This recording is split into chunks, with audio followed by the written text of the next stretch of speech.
Selamat Pak Ahmad. Ya, Hari ini alhamdulillah. kabarnya? Alhamdulillah. Ini berkas supervisinya itu. Oh, oke. Nanti kegiatan jenengan ngajarnya di jam berapa? Ke 34 di kelas 11 Busana 3. Sebelum Bapak mengajar di kelas, saya nanti ingin berkunjung di kelasnya Bapak. Baik. Saya ingin tanya-tanya dulu tentang kegiatan Bapak di kelas. Ya, saya tutup dulu nanti saya. Untuk tujuan pembelajaran di kelas nanti apa ya Pak? Baik. Tujuan pembelajaran pada hari ini Ibu di kelas 11 Busana juga menganalisis tentang perkembangan zaman pergerakan nasional melalui organisasi-organisasi yang dibentuk oleh golongan muda yang ada di Indonesia, kurun waktunya 1908 sampai 1939. Luar biasa ya tujuannya ya. Ya. Di dalam pembelajaran nanti area pengembangan yang akan dikembangkan siswa Bapak apa saja ya? Baik Ibu, pada intinya ada dua skill yang ingin saya latih kepada anak-anak untuk pengembangannya. Di antaranya meliputi skill analisa dan juga skill penelusuran sumber. Karena terkait organisasi pergerakan nasional ini kan jumlahnya banyak, itu ada 15. Sebenarnya tidak 15, cuman yang saya prioritaskan di kelas ini ada 15 organisasi.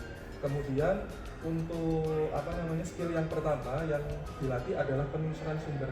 Jadi nanti anak-anak akan diberikan paling tidak 2 organisasi pergerakan untuk dianalisis, yang kemudian dari situ sumber-sumbernya akan difilter oleh anak-anak apakah sumber ini nanti sesuai dengan kebutuhan dari tugas terstruktur atau tidak. Yang kedua, skill analisanya didapatkan dari bagaimana anak-anak mengolah sumber yang sudah didapatkan, yang jumlahnya mungkin ada mungkin bisa sampai 2 atau 3 halaman, kemudian dimampatkan informasinya hanya menjadi beberapa poin-poin informasi. Jadi bisa seperti tampilannya mirip seperti infografis seperti itu. Luar biasa ya. Jadi strategi yang disiapkan Pak Amar nanti pada saat pembelajaran di kelas, anak-anak dikasih 2 sumber gitu ya. Betul. Tentang organisasi, Ya. terus mereka suruh menganalisis seperti itu. sehingga pengembangan siswa untuk target pembelajaran yang hari ini Pak Amar lakukan, anak-anak dia bisa menganalisis sehingga bisa terbentuk siswa yang critical thinking gitu ya. Betul. Sesuai dengan profil pelajar Pancasila. Oke, strategi yang lain yang disiapkan Pak Amar Ada apa itu, saja? karena ini kan menurut saya kalau metodenya atau strateginya tidak kita modif maka akan terlihat begitu membosankan. Karena kan pada intinya sama seperti hanya memberikan tugas, cuman pembahasannya berbeda. Nah, untuk memberikan ketertarikan kepada anak-anak, maka saya menggunakan kartu UNO untuk membagi organisasi-organisasi yang ada. Jadi tidak dengan dipilih. Jadi kartunya ini sudah ada organisasi apa yang nanti akan dianalisis. Setelah itu kemudian dari pembahasannya supaya tidak terlalu melebar, maka guru menentukan ada 4 poin pembahasan. Yang pertama adalah latar belakang terbentuknya, yang kedua adalah visi misi tujuan organisasi, yang ketiga adalah sifat dan strategi perjuangan, dan yang terakhir adalah faktor kemunduran organisasi. Jadi dari 4 itu nanti diharapkan anak-anak bisa paling tidak menjelaskan 2 organisasi yang muncul pada masa pergerakan nasional seperti itu. Saya tertarik dengan UNO tadi ya. Iya. Saya bisa dijelaskan tentang bagaimana strateginya dengan menggunakan UNO jadi anak-anak tidak ini untuk pemilihan kelompoknya ya. Jadi UNO-nya itu kan ada angka-angka ya Bu. Jadi di papan nanti sudah saya bagi. Misalnya nomor 1 ada Budi Utomo, nomor 2 ada ini. Nanti saya ambil kartu sejumlah 15 sesuai dengan jumlah organisasinya. Kemudian saya kocok ya, kartunya dikocok, kemudian anak-anak nanti secara bergantian 15 memilih kartu tersebut. Jadi supaya istilahnya tidak, kan ada anak itu yang mungkin fanatik ya, saya nggak mau Pak, saya Muhammadiyah, saya harus Muhammadiyah, nah seperti itu. Jadi menghindari supaya anak-anak bisa siap menerima apapun nanti tugasnya. Jadi mereka mengambil, ketika sudah dilihat misal nomor 3 itu menunjukkan ke PNI, maka anak itu akan mendapat PNI. Luar biasa, saya tidak sabar melihat pembelajaran di kelas. Nanti kita ketemu pukul 9 ya Pak ya? Baik. Di kelas berapa Pak? 11 busana 3. Di ruang berapa? Ruangnya 304. Nanti saya pukul 9 akan mohon izin ke kelasnya Bapak untuk melihat atau observasi di kelasnya Bapak saat Bapak mengajar. Terima kasih Pak Amar. Sama-sama. Sampai ketemu nanti pukul 9 ya di ruang 304. Terima kasih Pak. Ya. Permisi.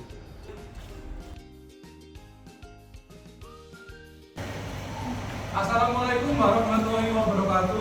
Waalaikumsalam warahmatullahi wabarakatuh. Gimana kabarnya, baik? Baik. Benar. Terus.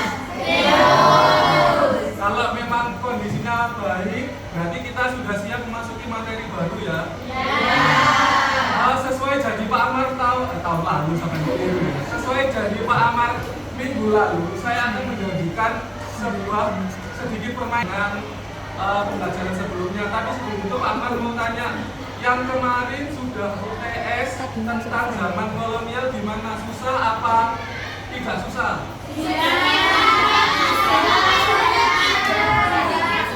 Ya. Yang dapat pilihan ganda di atas 60 ada? Enggak ada? 50? Ada?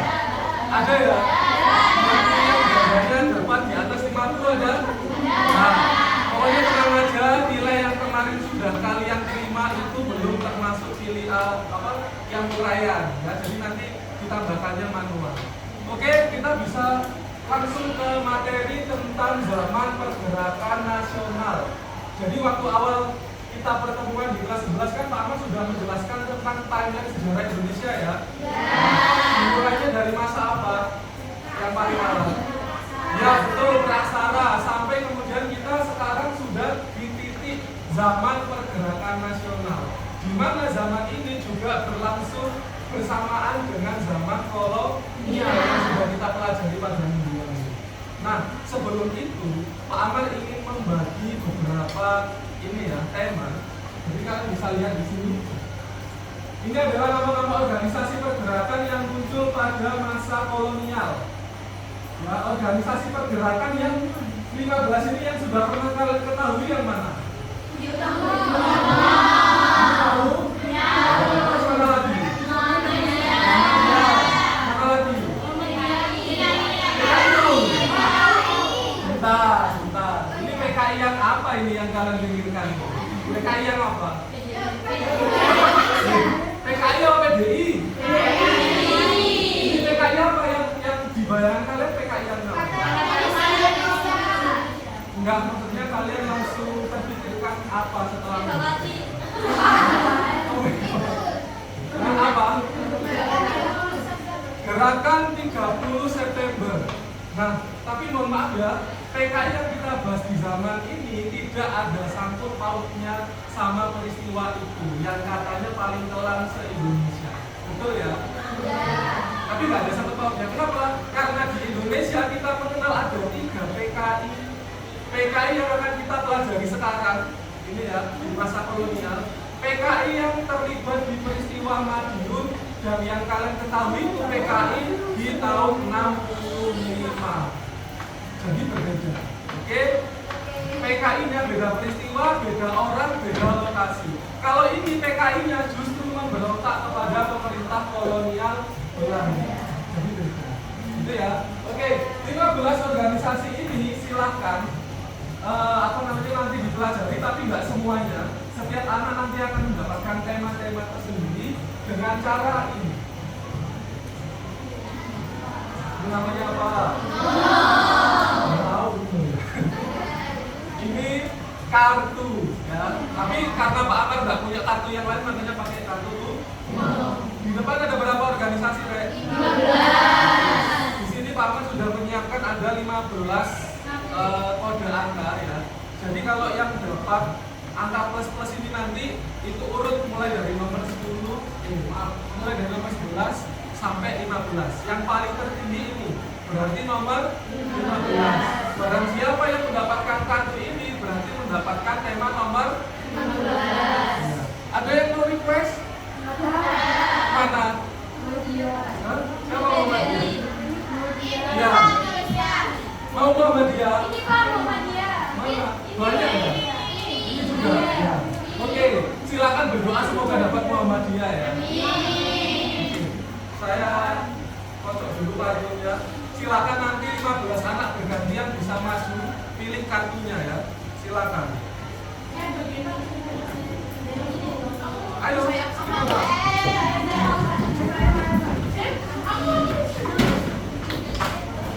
setelah ambil kartunya langsung ditulis. Bentar.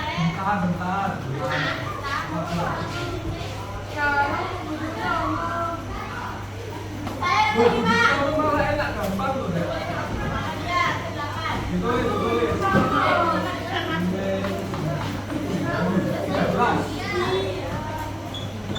Tulis, makan dulu ambil. Masih ada 4. Yes, pas. Tulis absennya. Ini 15, 12. Semua ada.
15 selanjutnya.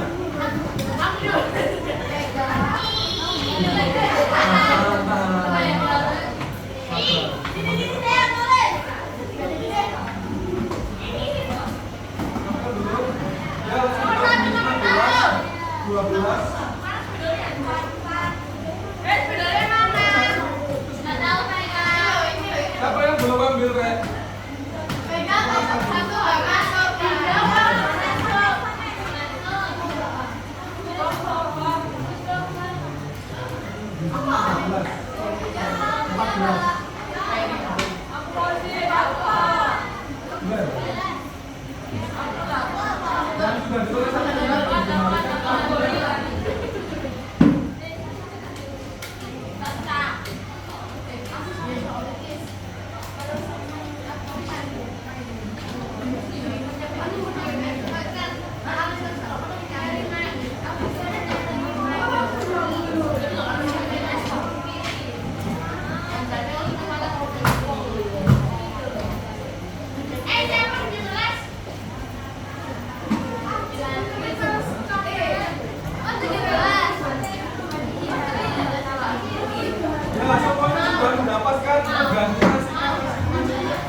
Setelah kalian mendapatkan ini semua, dihafalkan ya nama organisasinya, kita akan melihat sedikit materi tentang zaman pergerakan nasional. Kenapa sih harus terjadi zaman pergerakan nasional? Sebelum nanti kalian akan melakukan penugasan terstruktur untuk mencari informasi tentang organisasi yang ada di Jepang. Oke. Nah, ini kelihatan nggak tulisannya? Kelihatan ya? Oke, bentar.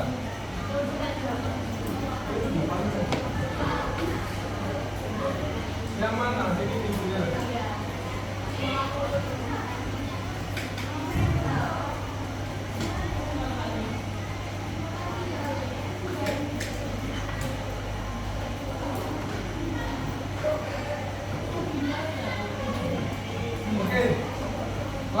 belakang dari terjadinya zaman pergerakan nasional. Dari informasi sebanyak ini terbagi jadi dua ya, faktor eksternal sama faktor internal. Berarti kalau eksternal itu berasal dari luar Indonesia. Kalau internal, apapun yang terjadi yang di dalam Indonesia, itulah yang nanti akan mempengaruhi terjadinya zaman pergerakan nasional. Contohnya politik etis. Ada berapa program? 3. Yang pertama iri,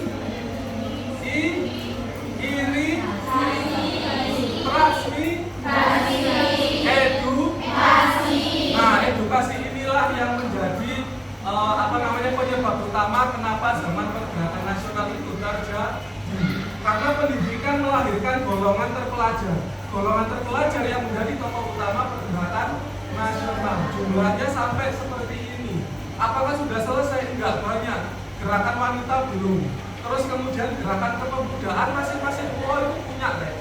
Ya. Jadi nggak cuma Jawa aja, Sumatera punya, Kalimantan punya, Sulawesi bahkan sampai Ambon saja punya organisasinya. Tapi nggak mungkin kita bahas itu semua. Prioritasnya adalah ini. Karena masing-masing organisasi yang ada di depan sudah mewakili zamannya masing-masing. Oke. Nah, terus kemudian ciri-ciri. Nah, ini yang paling penting. Yang nomor 1 apa?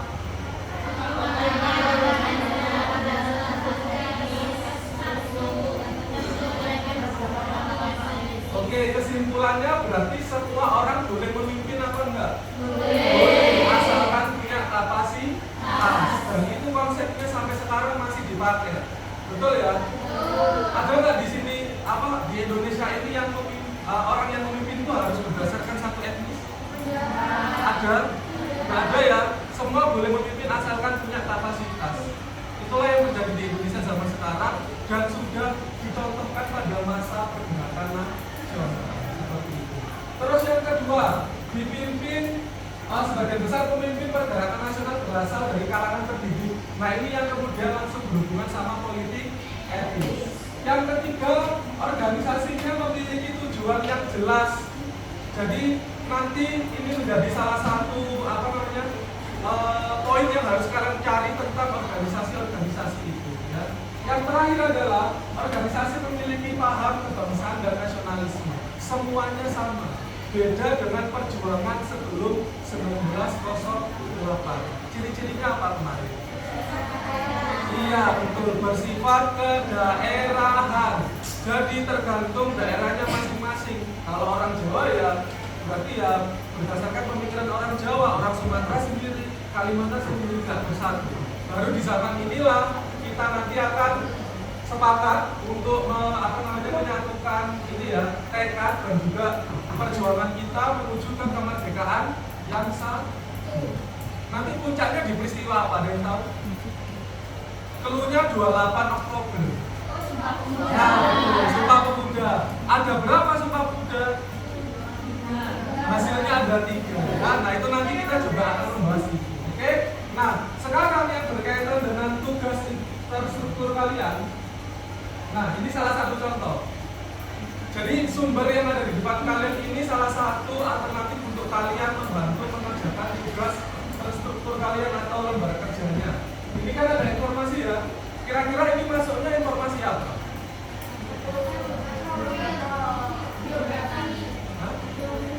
Profil, latar belakang, misi-misi atau strategi pergerakan. Kira-kira yang ini masuk apa? Kalau datanya seperti ini. Profil organisasinya. Di antara profil ada latar belakang, ada visi-misi tujuan seperti itu ya. Nah, itu nanti yang akan kalian kerjakan di buku tugas masing-masing. Ini saya kasih contoh dulu ya. Nah, kalau seperti ini termasuk data apa? Tadi kan Pak Nur sudah ngomong latar belakang, visi-misi, tujuan, strategi atau faktor kemunduran yang mana kira-kira maksudnya?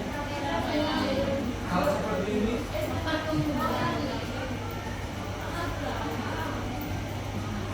coba dilihat poin nomor 1 ya.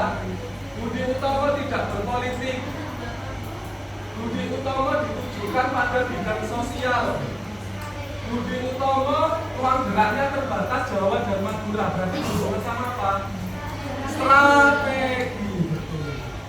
Nggak bisa ya membaca sebuah informasi ya, karena nanti ketika kalian searching entah di Google atau membaca buku teks, nanti akan muncul banyak informasi seperti ini. Kalau kalian tidak bisa membedakan mana latar belakang, mana visi, mana tujuan, maka nanti akan susah untuk mengerjakan LKD. Oke, silakan ditulis di buku. Ada 4 ya. Ini kita sudah masuk ke LK3 ya. Silakan. Yang pertama, ini nanti sesuai dengan tema kalian masing-masing, tidak dikerjakan semua ya. Kalau dapat Budi Utomo berarti mengerjakan Budi Utomo. Yang pertama, latar belakang berdirinya organisasi.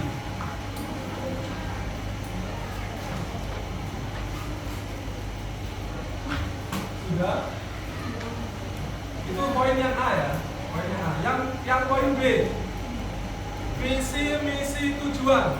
Boleh salah satu, karena pada dasarnya itu sama, visi, misi, dan tujuan dari organisasinya. Sudah?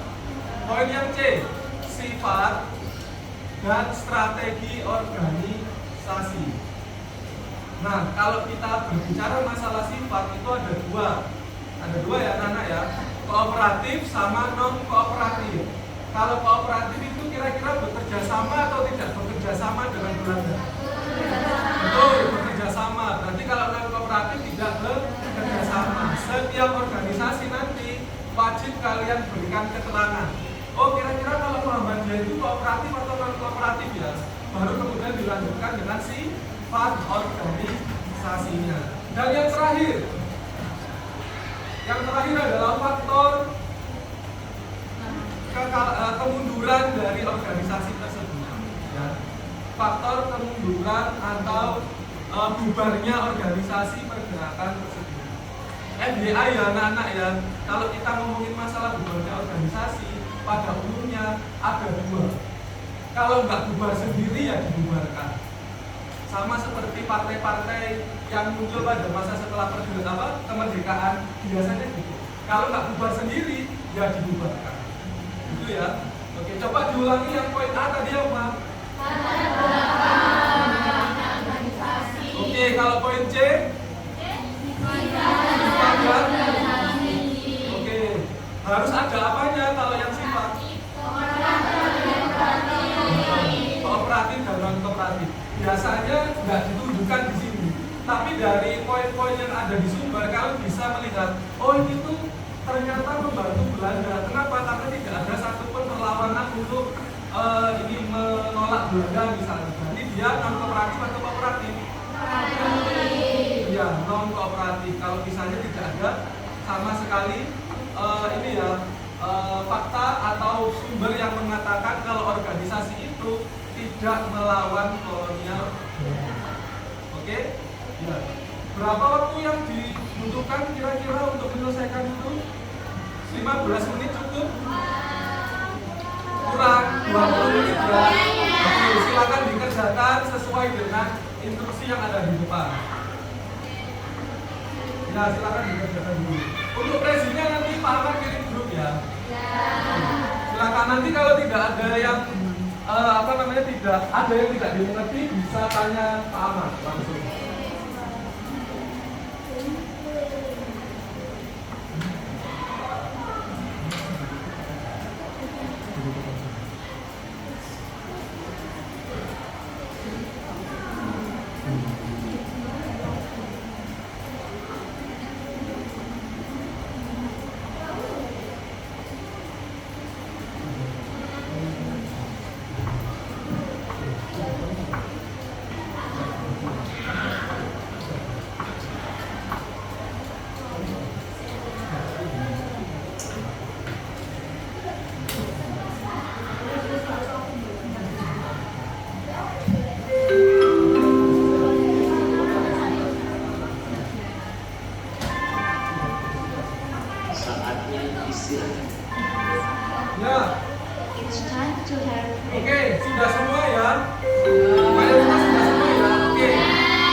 kesimpulan yang sudah disusun sama kalian. Boleh ada yang mau angkat tangan? Ya, silakan. Yang strategi gimana kesimpulannya? Organisasinya disebutin ya. Boleh di depan biar semuanya mendengarkan ya. Beri tepuk tangannya dulu. Biar semangat ya. Oke, silakan. Dari organisasi taman siswa, strateginya itu berjaringan kooperatif karena tidak ada perlawanan dengan Belanda.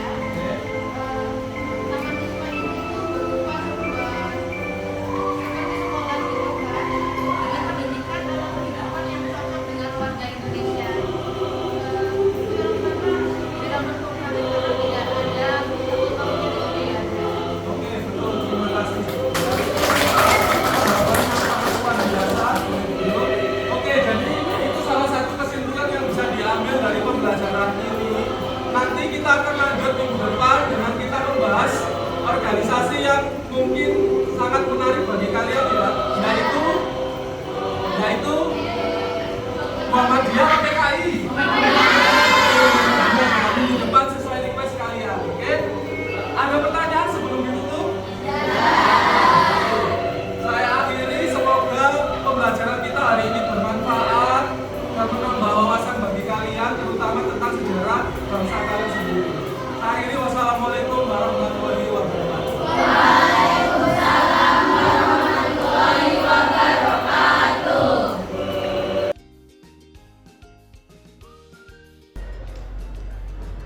Bapak Ibu. Ya, selamat pagi Pak Amal. Bagaimana tadi selesai mengajar? Alhamdulillah tadi secara keseluruhan berjalan dengan lancar Ibu. Jadi anak-anak antusias, terus kemudian kelasnya juga interaktif dan sumber belajarnya juga tadi sudah didistribusikan ke seluruh siswa. Kalau hari ini kita merefleksi apa yang Bapak lakukan pembelajaran di kelas ya. Kalau saya lihat Bapak tadi sudah baik, umumnya sudah baik. Tetapi ada beberapa yang perlu kita diskusikan bersama gitu ya. Kira-kira tadi kekurangannya pada saat Bapak mengajar apa ya Pak? Jika dilihat dari runtutan pembelajaran, sepertinya di awal pembelajaran tadi saya belum menyampaikan tujuan pembelajaran itu kepada siswa. Dimana kan itu memang kadang sering terlewatkan oleh guru saat melakukan pembelajaran, tapi itu juga penting diketahui sama peserta didiknya agar anak ini nanti tahu, oh setelah belajar ini kita bisa apa, seperti itu. Terus kemudian dari media pembelajaran Ibu, karena tadi saya hanya menggunakan Prezi, di mana itu presentasi yang hampir sama seperti PowerPoint, hanya beda di animasi saja. Mungkin kedepannya saya harus menggunakan video pembelajaran karena saya lihat tadi beberapa anak ada yang kurang mengikuti atau tidak bisa mengikuti penjelasan yang saya sampaikan di depan kelas seperti itu. Saya tertarik dengan pembicaraan bahan ajar ya. Iya. Jadi bahan ajar tadi hanya satu ya. Kedepannya mau yang dikembangkan bahan ajar yang mana Pak? Mungkin videonya Ibu ya, karena kalau misal hanya tayangan saja seperti Prezi yang saya tampilkan tadi, kadang ini fokusnya anak-anak itu tidak bisa bertahan lama kalau misalnya hanya tulisan saja. Jadi kedepannya mungkin saya akan mencari ini pelatihan-pelatihan atau saran dari para senior untuk bagaimana sih cara membuat video pembelajaran yang baik, karena kalau kita hanya menggunakan dari sumber YouTube online itu kan belum tentu sesuai dengan kebutuhan kita. Itu kadang over durasi, sedangkan jam pelajaran kita juga terbatas. Nah, alangkah lebih baiknya kalau misalnya kita membuat video yang memang disesuaikan dengan wawasan kita, apa yang ingin kita sampaikan ke siswa seperti itu. Oke, kembali ke bahan ajar tadi, Bapak akan mengembangkan bahan ajarnya dengan menggunakan video ya.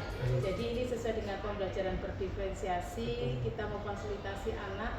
Jadi anak yang belajar dari kekuatan mata, dia akan belajar dari yang disampaikan Bapak tadi. Berarti ini juga memfasilitasi anak ya, yang belajarnya dari kekuatan telinga, anak auditori. Jadi mereka akan belajar dengan nyaman begitu ya. Baik. Berarti dengan menggunakan media ajar yang beragam, ini tujuannya apa ya Bapak? Sebenarnya untuk mencapai anak itu bisa memahami materi, kita kan diawali dari minat ya Bu, perhatian anak terhadap cara mengajar kita di depan. Nah, video ini tujuannya untuk itu. Jadi supaya anak tidak bosan, supaya anak itu bisa tetap fokus kepada kita selalu, karena sekali tidak konsentrasi maka ini faktanya tidak akan tersambung, karena belajar sejarah memang harus harus secara kronologis, secara runtut. Hilang satu fakta, kita akan kesusahan untuk menghubungkan satu dengan yang lainnya. Makanya video ini nanti, karena harapannya adalah produk saya sendiri, bisa dibagikan ke anak-anak, dan anak-anak bisa mengulangi, mereplay video itu kapanpun kalau mereka lupa akan materi. Luar biasa. Baik Pak, tadi Bapak menyampaikan tentang rencana tindak lanjut ya, karena bahan ajarnya kurang. Langkah apa Bapak yang Bapak lakukan untuk Bapak bisa membuat bahan ajar sendiri? Hal ini khususnya video ya? Iya, karena khususnya video video. belum ada. Iya, kebetulan saya kemarin sempat Bu, mencari beberapa referensi pelatihan ataupun seminar yang temanya itu tentang membuat video pembelajaran, video scribe. Nah, ini saya tertarik untuk membuat itu karena lebih simpel, tidak membutuhkan banyak aplikasi, tapi sudah ada animasinya dan kita bisa buat sendiri. Karena kan kalau video-video pembelajaran sejarah, sumbernya itu kan terbatas ya Bu. Jadi kita mau menampilkan ini tidak bisa karena perangnya seperti apa, kita tidak tahu. Makanya kita bisa gambarkan melalui animasi atau kartun tersebut melalui video scribe. Itu yang nanti akan saya lakukan. Itu tadi rencana pertama. Iya. Rencana kedua Pak, apa saja selain itu Pak? Rencana kedua mungkin saya akan membuat vlog itu. Oke, Ya, luar biasa, membuat vlog. ya. Jadi untuk menstimulus anak-anak terlebih dahulu, barangkali nanti ada yang tertarik untuk ikutan nge-vlog bareng, maka nanti kita akan jadwalkan tanggalnya berapa, tanggal berapa, nanti kita istilahnya belusukan langsung ke tempatnya itu. Karena kan ini kebetulan materinya kolonial, di Surabaya ini banyak sekali situs peninggalan era kolonial. Jadi sangat tepat, terutama untuk anak-anak yang suka sekali bergerak seperti itu.